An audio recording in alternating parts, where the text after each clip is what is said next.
Chapter 6 Finders Keepers. We've been living in the house for 2 weeks now, and today I am having Amanda over for the first time. I promised Mom that Amanda and I would be quiet since Dad is sleeping. Now that he works all through the night, he sleeps most of the day, so we can't be too loud. Amanda and I used to be neighbors at our old house, but she moved last month to Lake Oswego, a place Dad says is too far. Amanda goes to a different school now, so we don't see each other every day anymore. She's coming over, but just for a little bit, while her mom runs a few errands in northeast Portland. Amanda and Kiki are my best friends. Sometimes we pretend we are cousins because we are best friends, and because we are all in 4th grade, we are always compared to each other. We have a lot of things in common, like our love of sour apple licorice, caramel corn, and glitter nail polish. But we have our differences too. Amanda has an older sister and a younger one too. Kiki is the only child, and of course, there's me and Ray. Kiki has lived in the same house since she came home from the hospital. Amanda and I just moved, but Amanda's new house is actually new. No one has lived in it but her and her family, and it's bigger, much bigger than my new old house. So I at least want to make my new bedroom cozy. Cozy. That's the word Mom uses to describe our new old house. Every time we start complaining about it being small. It's not small, it's cozy, Mom keeps saying. Sometimes it sounds like she's trying to make herself believe her own words. When Amanda gets here, I hug her real tight. I miss seeing her every day. We sit on the porch for a while, talking about her new school, her new friends. It's not the same without you, she tells me. And Vernon is not the same without you, I say. Me and Kiki miss you. I ask Amanda what she wants to do. You got any new recipes to try out? She asks. Amanda is my official taste tester.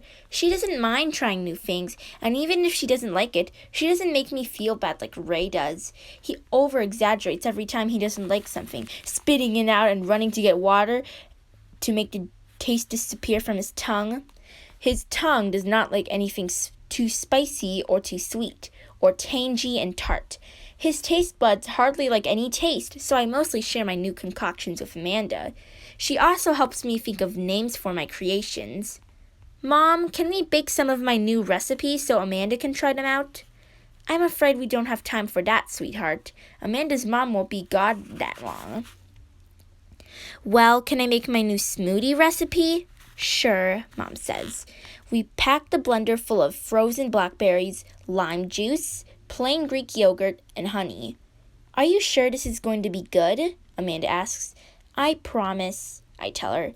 Amanda looks like she's not so sure, but once I pour the smoothie into her cup, she takes her first sip. I know she believes me. She asks for more even before she's finished. Okay, she says, what are we going to call this? A blackberry lime smoothie, I say. Come on, Ryan, that's too simple. Amanda takes a big gulp and says, what about blackberry extravaganza? But we can't leave out the limes. Okay, blackberry lime extravaganza? I don't really like that one, so I just keep sipping my drink. Or Ryan's berry lime smoothie. I shrug. Okay, I'll keep thinking, she says. She turns the cup upside down and tastes the bottom so she can have every last drop. After we finish cleaning up the kitchen, I show Amanda my new room. Now that everything is put away, it looks nice and special and all mine. I don't even have to show Amanda the tin canister from the woman who might have died in this house.